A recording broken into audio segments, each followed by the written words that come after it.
sa inyong investigasyon na talagang nasisiguro nyo na may koneksyon ang dating Pangulo sa mga illegal na gawain ni Michael Yang at ni Alan Lim? Sigurado po ako dahil po doon sa nangyari sa akin at nangyari doon sa mga kasamahan ko, very obvious po na siya yung nag-protect. Pinotektahan niya si Michael Yang at si Alan Lim. Nung hindi nila ma-dispute yung aking report kasi supported naman po ng mga dokumento, ang ginawa nila is sinira nila kami. Paano ko siya isasangkot kung wala ko ebidensya?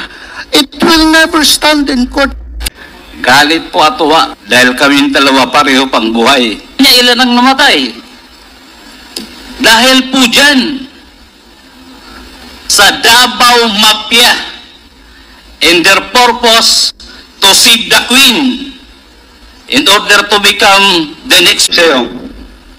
Siguro tampo lang. Pero wala na yun.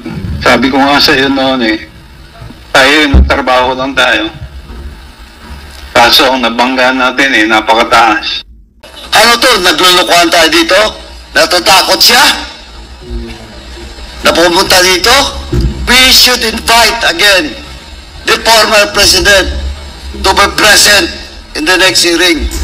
Forced admissions in any way was them, but we never put words in their mouth.